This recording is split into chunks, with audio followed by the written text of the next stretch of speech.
everyone. Thank you all so much for tuning in to this virtual tour of California State Parks. My name is Ashley and I'm an interpreter here down at the beautiful, foggy Seacliff State Beach in Aptos, California, just south of Santa Cruz. And so I mentioned that I'm an interpreter. What exactly does an interpreter do? Part of my job is to share my passion with the ocean and for Seacliff with you all. And while you're all staying safe and healthy at your homes, I'm excited to be able to bring you a piece of Seacliff to you all. And so, today you're in for a treat because we're going to be talking about the story of the Monterey Bay, which you can see behind me right here. And the Monterey Bay today, it's filled with life, and it's a place where people come from all over the world to come visit because of all the life that's in there and all of the recreational opportunities it provides. But the bay didn't always look as nice as it does today, and so that's what we're going to be talking about. But before we dive on into that story, I wanted to give you a quick update. First off, I want to thank you all so much for staying home, staying safe, keeping yourselves healthy, and you're also helping to keep your community members safe as well. If you do find yourself coming down to Seacliff, please note that the campground and parking lot remain closed. Remember to wash your hands frequently and bring soap and hand sanitizer with you. Maintain that 6 feet between you and other people, and wear a face covering as there is a face covering mandate within Santa Cruz County. Also, avoid people who are sick. And with that, I want to thank you all again for doing your part to help keep our community safe. So, with that, we are on Facebook Live, so feel free to ask any questions, leave any comments below this video. I'll answer those at the end. And feel free to give thumbs up and hearts and share this video with your friends and family. So with that, let's go ahead and talk about the story of the Monterey Bay. And our story begins back in the 1700s with the French explorer by the name of Jean-Francois de la Pérouse, who arrived to the Monterey Bay much like a kid would arrive in a candy store. The bay was filled with lots of animals like harbor seals and sea otters and whales, and there were lush kelp forests as well. And can't forget about the birds. There were a lot of those too. And so, La Pérouse arrived here with his eyes set on one animal in particular. And he had his eyes set on the sea otter. And so, sea otters are marine mammals, and they have really thick fur. And so, La Pérouse knew of the sea otters because the Russians were along the west coast of North America harvesting their pelts. And so La Pérouse came to the Monterey Bay with his eyes set on the otters. But he still remained skeptical about getting the French involved in this trade. But there was another group of people that got involved, and that was the Spanish. And there was a man by the name of Vicente Visedre who would harvest these pelts in the Monterey Bay, put them on empty supply boats, and send them down to Mexico. And then from Mexico, they would go down to the Philippines. In his first trip, he harvested about 1,000 otters. And on his second trip, tensions began to rise between Visedre and the Philippine company. And so, on his second boatload of pelts, the Philippine company seized the boat, took all of the pelts that were on there, And instead of giving Basadre the money that he had rightfully earned, the Philippine company kept all the money for themselves. And so Basadre said, "That's it." And the Spanish left the Spanish trade towards the end of the 1700s. Pardon me. So as people moved on from the sea otter trade, once there were no longer any sea otters visible, the Monterey Bay began experiencing something that the bay hadn't experienced before. And we know today that sea otters are a keystone species. And you might be wondering to yourself, what exactly is a keystone species? Well, a keystone species is an organism that has a disproportionate impact on the ecosystem when it's removed. Now, you still might be confused, but let's break it down a little bit more. So, sea otters love to eat one animal in particular, and those are the purple sea urchins. And those are those purple spiky things that you might have seen in tide pools or in an aquarium.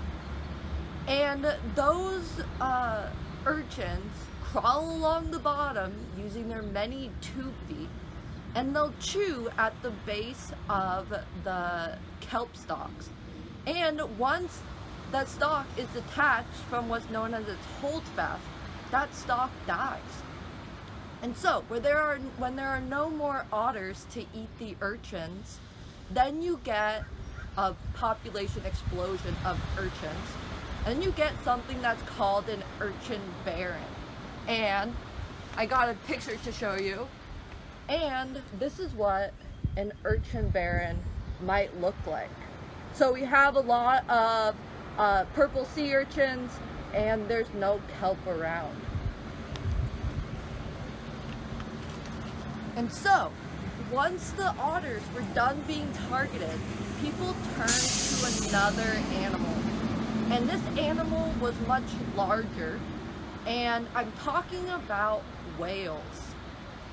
And the whaling began in about the 1840s, and the first whaling station was created by a man named Captain John Pope Davenport. Now, you might have heard of Davenport, California. That's just right up the road from us, just north of Santa Cruz. And so he built the first whaling station, but this whaling station was small.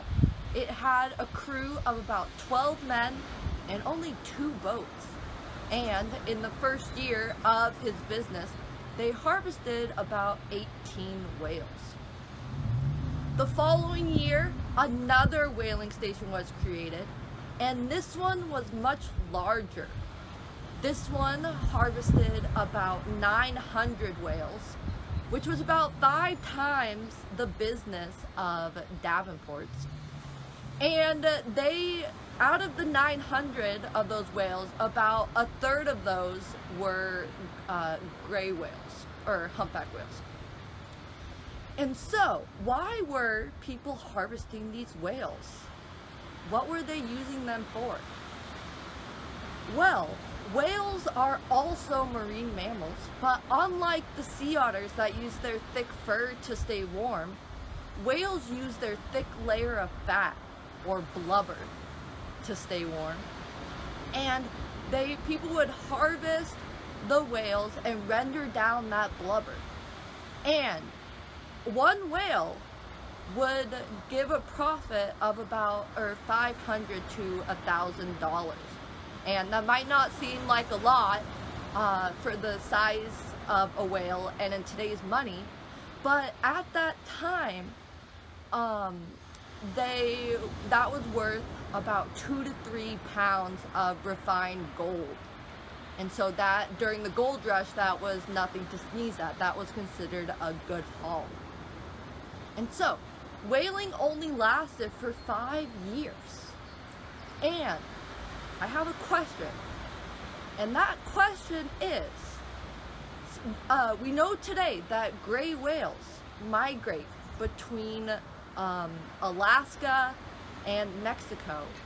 And so, how come the whaling only lasted for 5 years if the whales were migrating? And so, I mentioned how the whales do that migration.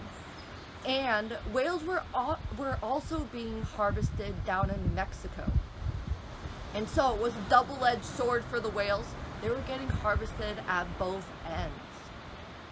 And so we talked about the devastation of Monterey Bay with the otters and the whales being harvested. But we get our first glimmer of hope.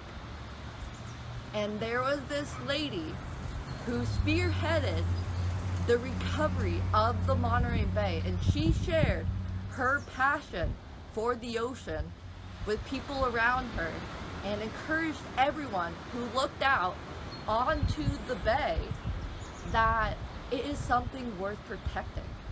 And that person, her name was Julia Platt.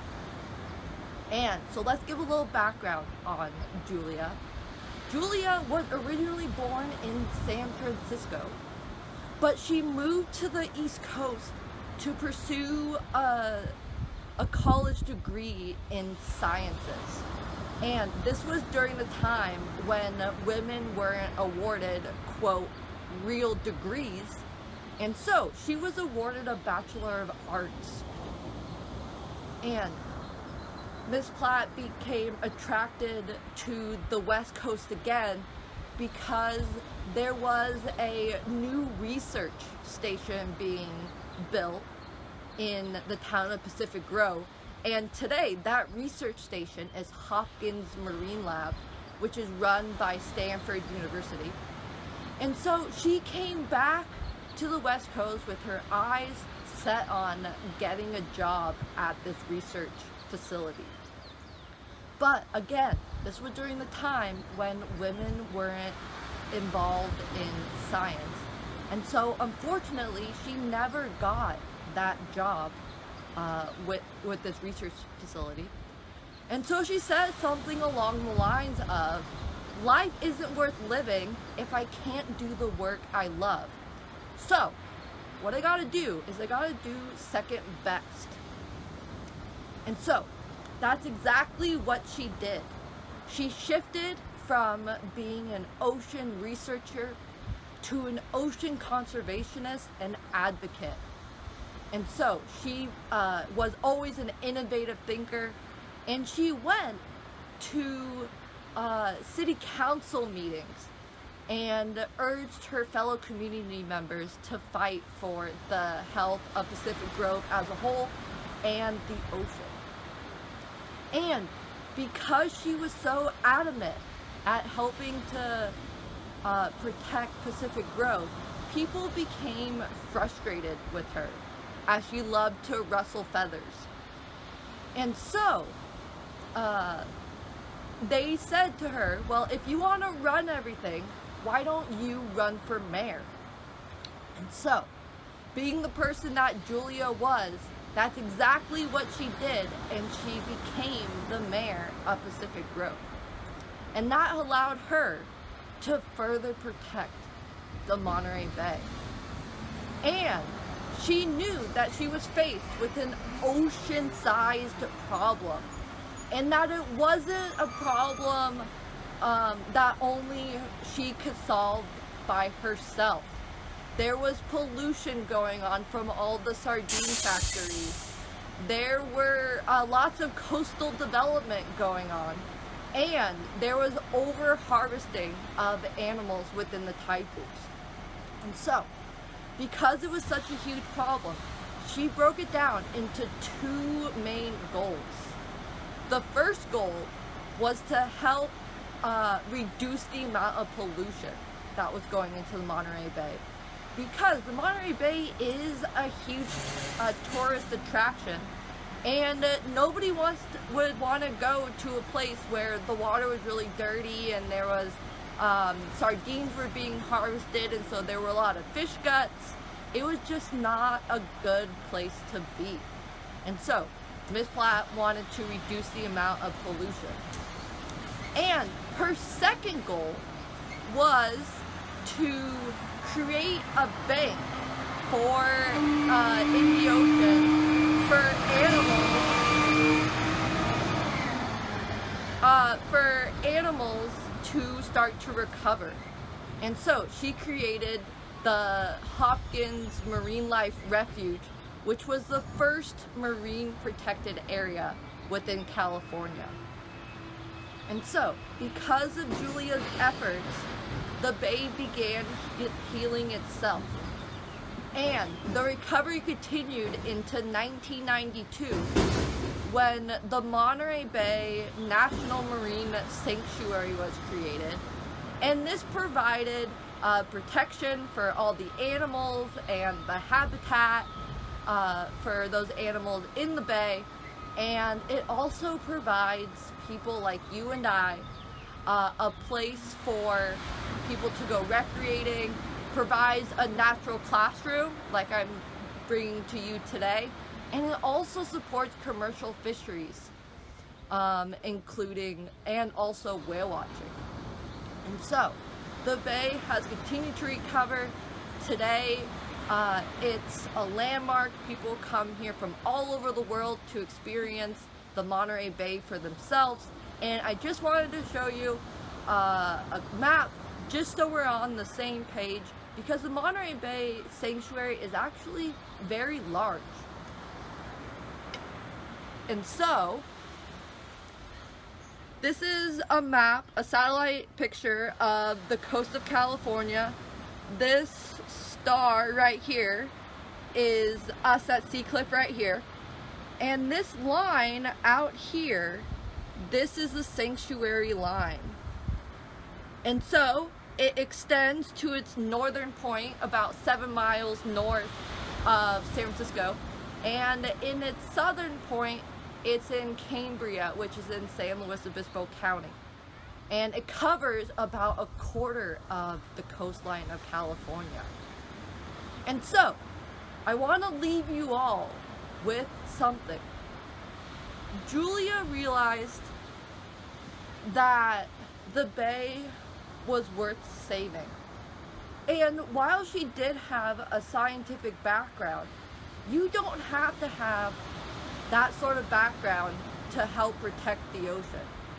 If you look out onto this beautiful bay behind me and you realize it, and you realize that it's something that you love, something that you're passionate about, you can share that passion with other people and help inspire further protection of the Monterey Bay. And so, with that, I want to thank you all for tuning in to this virtual tour of California State Parks. Again, my name is Ashley, and I hope you join us again at 1:30 today. We're going to be talking about watersheds, and that program is going to be geared towards 3rd to 5th graders. But join us again, and you can go on a journey with a single drop of water. So I'm going to check real quick to see if there are any questions or comments. This video will be uploaded to our YouTube page, and so feel free to watch it there, and share this video with your friends and family. And let's see, Petra, you are welcome. We are very excited that we're able to bring you a piece of Sea Cliff. Let's see, what else? Thank you for all of the wonderful comments, and hope to see you next time again at 1:30. And I'm going to let you enjoy a minute or so of Sea Cliff, and see you all later.